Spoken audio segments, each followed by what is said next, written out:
Hello and welcome to another episode of The Electric Norwegian. I'm Mats. Today we are out with an MG5. It's an electric station wagon. Hooray! We're going to do the usual things. First impressions are good. I like it. It's a no-frills car. It's nothing wow about it. But it's a station wagon and it's electric. And I know a lot of people have been really hating for this for a long time. But we're at 91% and 317 kilometers indicated. It's a no-frills simple car, as I said.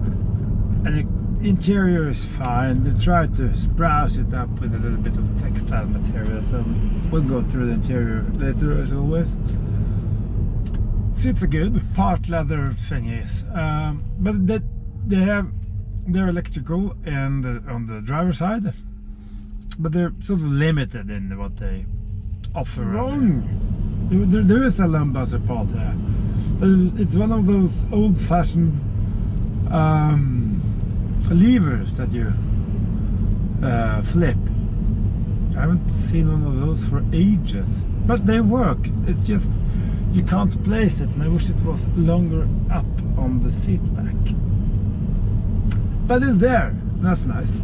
We have a consumption, running consumption of 207 watt-hours per kilometer since I picked the car up.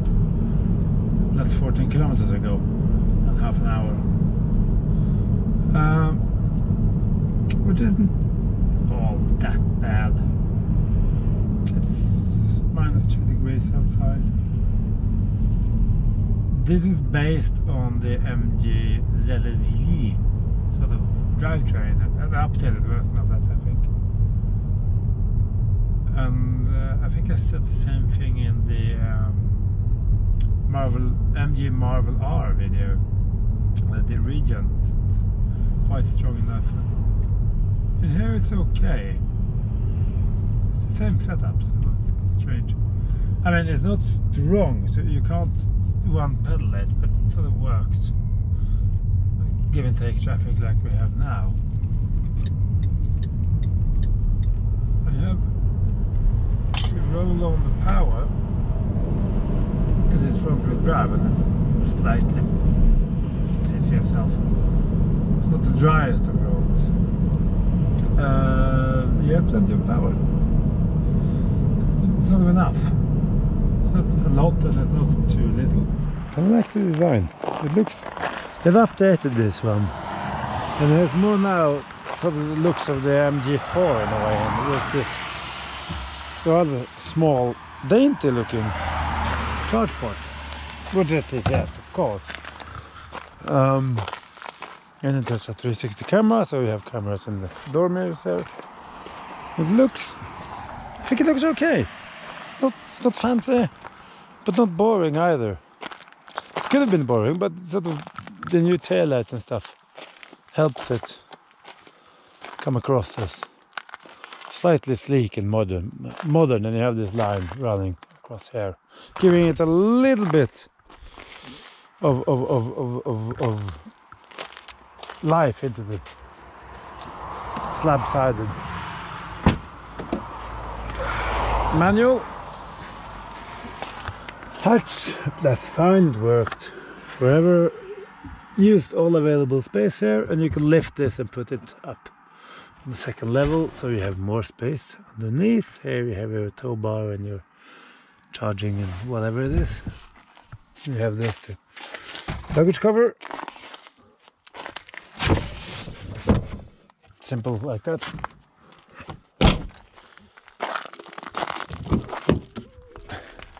Rear seats, not particularly spacious. I mean, I'm almost 2 meters though. 1 meter and 90. So I just fit besides myself. But if you're a little bit shorter, there's okay space back here. Not so much for the head. And you have seat pockets, storage, charging back here, and your armrest. of course, you can also fold the back seats if you need more space. So, interior then. Well, you have this textile material here and on the dash. And the rest of the door card is vinyl. So all the touch points have sort of been smarted up, which is nice. The rest is just plastics. And this isn't a light, it's just a colored strip. Same in all the ventilations. So it's sort of nice, it lightens up, gives a little bit of color to this otherwise ever so slightly boring interior. Blue contrast stitching. The seats are nice. Definitely not the worst seats, considering this is a car that starts at around 30,000 euros. More space down here. No charging or no wireless charging, sadly. It does, of course, as you can see, Apple CarPlay and Android Auto. Storage down here. So yeah, it's perfectly okay. And you have your chip computer, go through things. Sort of, yeah, whatever you want really. Whatever you need. That's all nice. And here you also have your consumption and your engines, your motor speed, and your 12 volt and all of that, which is good. Kia Hyundai should have the same, considering their issues with it constantly. Air conditioning works, keeps me warm. And they have these dials, they're shaped like, but unlike BMW, they don't pretend to be dials, they just look like this, and they give you numbers, clear, easy to read, no fuss, and not trying to be something they're not. Comfort-wise, this is okay. It's felt some rebound in the rear suspension there with some speed bumps. It's kind of, it compresses and then doesn't really control the movement of the suspension all the time. It's kind of, but you know, turning, it's sort of fun in a way. I mean, it's not a sporty car, but it's because it's relatively basic in the way it's built. Have some fun with it. You can actually, this is a fun car to, this isn't the weather, of course, to really be pushing it. The steering goes where you want it to go, and it's you have power you need, and I'm sure you can have some. It reminds me a little bit of the old Mazda 6 I used to have. But we were at 76% now, we have 255 kilometers indicated. We have a consumption of 198-ish, around 200. Which, it's cold, it's to minus 2.5 degrees. And it's not necessarily wet roads, but they're not entirely dry either. I think the consumption is perfectly okay. And they're on winter tires.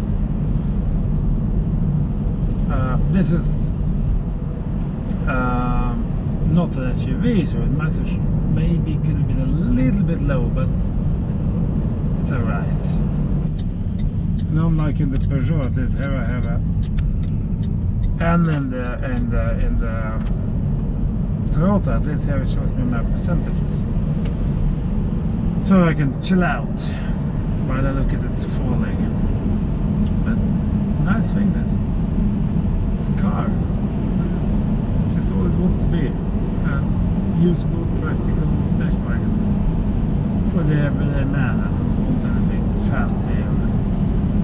And it has not absolute cruise control, it has a lane keep. The cruise control I got to work, the lane keep I haven't got to work yet, don't know why.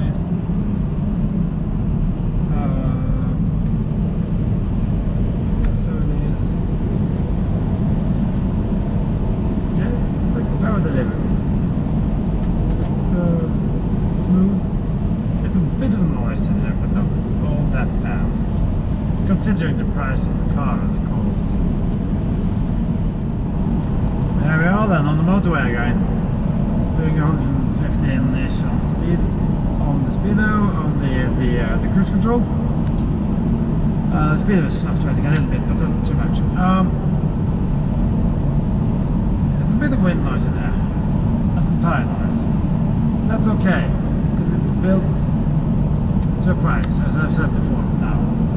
I expected this, but it's not too bad. And because you don't have a sunroof or a panoramic roof here, you don't have any extra joints or seams in the roof section. So some of those roofs can be a bit very noisy actually. Here you don't have that problem, so you just have the wind noise of the mirrors and the tires of the car as a whole. You don't have that slightly howling noise from the roof on top of it. And you have plenty of power, it's quick enough, your adaptive cruise does its thing. And it's almost unusual to sit in the station wagon again, because you sit so low. I mean, I'm used to being high up. If it's a bigger car. Here you're not, but it's really nice. It really is, I have to say that, yes. I like it. The only thing I miss sitting here is proper inductive charge pad to leave the phone on. But the cable is not a problem. It's just, you know, you get lazy and you get used to good solutions. This strange MG thing. Now I'm on adaptive cruise control, going down the hill. The car just goes, power goes to zero. It doesn't read yet to control the speed for some strange reason. It really doesn't make any sense. Now it does though. I went down the hill earlier and it just used the brakes. It's very strange design decision. But that's how it is, I guess. So here we are then. Done around 160 kilometers. Actually, since I picked up the car, we've done 164.5. We have 30% left and 67 indicated kilometers. So that would give you, well, given that we left with a not quite a full charged, 90%. 250 kilometers range, maybe on a day like today with -4 or thereabouts. And I think the battery in here is 60 something kilowatt hours, so that doesn't sound all that bad. We had a running consumption of about 200, 220. Yeah. Not bad. Good, but not bad. I was supposed to charge the car and keep it over the night, actually, and deliver it tomorrow. But I stepped into a problem. The charge board is in the front and it's frozen, so I can't get to it. I know I can thaw it up and everything, but really it's cold and want to, it's just annoying, so I'm gonna go and deliver the car. And but it's a bit strange this, because I've never experienced that problem. I've heard of it only, but I had the same because you had charge port location in the Kia Soul. That never had any issues. I know some people have had issues in the Leaf and the Kona and so on. So that's probably what happened. But you saw on the video how easy it was to move and not to open. Robert is with me now, by the way. So. Hello, people. But I must say, I like the car. It reminds me a bit of a Mazda or a Toyota. It's a car. There's nothing wowy about it, but it does its job rather good. Decent luggage space also. Yeah, you sit okay, the seat's nice, and they're not super nice, but you know, I've spent some hours in this car now. It's still comfortable. Range is okay. I'm considering the price and everything. You know, you can't really expect much more. And you have your adaptive cruise control and stuff, so it's not like you don't have any safety equipment. And you have CarPlay and decent sound, perfectly okay sound system. So I'm just gonna deliver the car.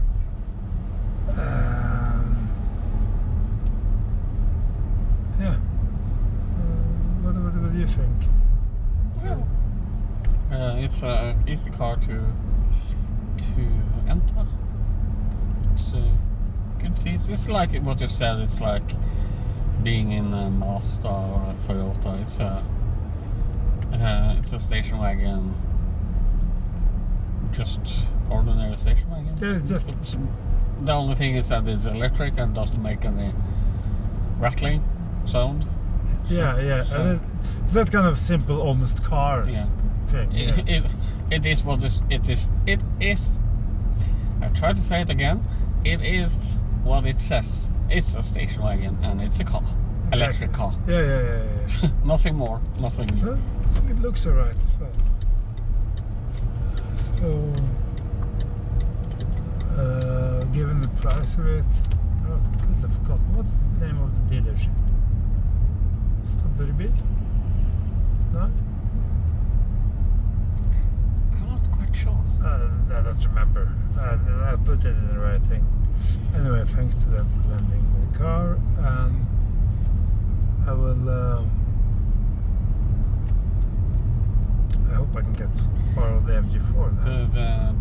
The dealership is Fredrikstad Autocenter. Yeah, that's what they're called. I knew it was something with. There's so many of them. They're called almost the same. Sometimes I get confused. But one thing, we're now been complaining a bit on some cars from China. This car has kept me nice and warm, and I haven't been fiddling with the heating or anything. It's just been nice. It's nice and toasty in here. It is, and it's done steady 22 degrees. Unlike in the X-Bang and a few other cars that have some issues with the heating. It will be interesting to see how the jack is on Monday. If that keeps the heat Yeah. running. Because they have forecast cold weather for some days. Yeah. So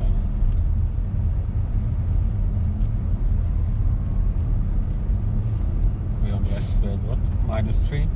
So -3, 4, something like that. I think. Thanks for watching. Take care, and I'll see you in another car. like, subscribe, and all that other stuff also.